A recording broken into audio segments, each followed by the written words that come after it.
The Notre Dame fight song. Look at you, Crash. Excited about this next guest, Sean Astin. This guy works hard. He's on Brooklyn Nine-Nine. He's on The Big Bang Theory. And now he's got this new Netflix show, actually 20 episodes. It starts today, and it's called No Good Nick. Him and Melissa Joan Hart play a married couple, Liz and Ed. They welcome a 13-year-old girl named Nick, played by Sienna Ogudong, into their family, and it turns out to be quite a twist. And it looks really, really good. But there's a reason why we started this conversation with the Notre Dame music, and I'm sure Sean can figure it out. First of all, Sean, good morning. Welcome to the Bernie and Sid Show. Good morning. How you guys doing? We're doing great, pal. So, listen, your character in that movie, Rudy, was so inspirational, still beloved to this day. Even folks that are not fans of the Irish love Rudy. And, Sean, after what we saw yesterday from Tiger Woods in Augusta, you being on today is perfect. I'm sure you saw that, how dramatic and inspiring that was. Well, you know, my late father-in-law and my brother-in-law are huge golfers, and for years and years and years, we've all just been waiting and waiting and waiting and hoping and praying. It's like it can't. You know, he's got 3 more now. He's got 3 more to be the undisputed all-time, golf champion in the world. But you know, it just, for a guy who's had so much drama and so many highs and so many lows, wow, is that just incredible. Just incredible. It is. Yeah. And are you amazed still that even all these years later, Sean, that Rudy character, I mean, when you made that movie, did you have any idea that that character would be this beloved decades later?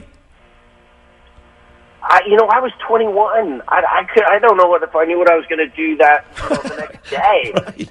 You know, I had no idea that it would be like that. I mean, how could you even imagine it? We just had a screening of it where Rudy was there, and the writers and producers and director were there, and I was there, and the widow of the composer, Jerry Goldsmith, was there, because really, the story is great, and the characters are great. I think I did a good job, and I was proud of myself for that, and I appreciate all the compliments. But the greatest thing about that movie, as far as I'm concerned, is the music. Just what you just played. Yep. It is one of the great all-time film scores, and you know, I'm a big John Williams fan, and you know, Howard Shore did the Lord of the Rings thing and won Oscars for it, and so. But anyhow, yeah, that is what can I say?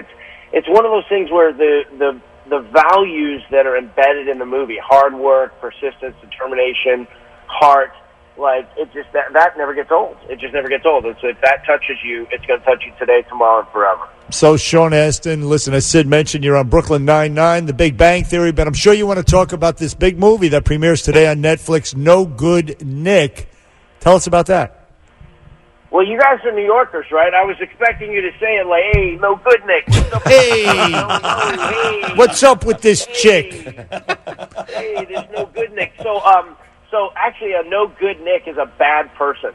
So the star of our show is this beautiful 13-year-old girl named Nick, and she comes to live with our family, as you sort of said at the beginning, Melissa Joan Hart and I, husband and wife, nice, you know, family in Portland. We have a son and a daughter, and she comes and tells us, like, oh, my parents died, and I've been in foster care for a year, and you're my only living relatives, and we're like, what? Oh. And, of course, it's a sitcom, so I'm the nice dad character. I'm like, cool, come live with us, no problem. He doesn't even ask any questions.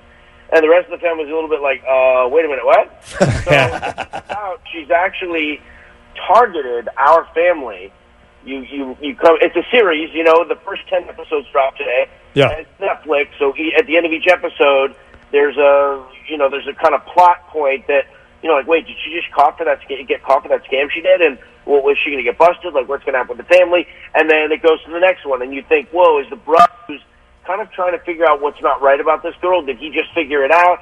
And it's a serialized kind of drama, even though it's, you know, it's a sitcom, it's in front of an audience, the laughing is going on, you know, and we're doing jokes, but it also, you know, Netflix is playing with the idea of, like, how young can you make an anti-hero? You know, this girl is doing really bad things, and the morality of it is a little bit, you know, it's complicated. It's not like a normal series where at the end of every episode you're like, oh, okay, everything's back to normal again. It's a little bit like, whoa, what is going to happen? Like, she has these relationships, and now she's kind of like corrupting them, and it hurts people, and is she going to feel bad about that? And who are we going to root for? And So it definitely, it's got that Netflix kind of darker tone. It's not just a comedy; it's like a drama thriller comedy. It sounds amazing, and we're looking forward to watching that later on today. No Good Nick with our guy Sean Astin. Look, we haven't met you obviously, but you sound like a nice guy. I mean, you've had great success with Rudy.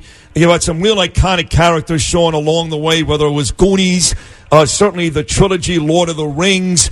I mean, you've been in some major stuff. And to be honest, I don't know this, you have to tell me this, being that both of your parents, not just one, but both of your parents were pretty big-time actors, was the pressure on you at a very early age to kind of be that guy? I don't think so. The first time I felt any of the kind of pressure you're talking about, the kind of, once I knew I was an actor, like it wasn't just a lark. When you're a kid, if you're comfortable in front of the camera, then, and you get lucky, they put you in stuff. But at a certain point, you kind of got to learn how to actually, learn a craft, develop a technique, and that kind of thing. It was after I graduated from college, Rudy, I'd already done Rudy and Memphis Belle and Encino Man, another classic in the American cinema landscape. But that first time when I was kind of like, what is my place in the world? What am I going to, I didn't know. That felt a little bit like pressure. And then, of course, right after that, I got Lord of the Rings. So I've been incredibly blessed. But it's funny, you talk about my parents. Yeah. Patty Duke had the Patty Duke Show. John Astin was Gomez in the Addams Family. My little brother Mackenzie was in The Facts of Life. So the three of them had done, hit television shows. Wow. And I've been slumming in movies for 30 years. I needed to do a TV show so I could, show up at the dinner table.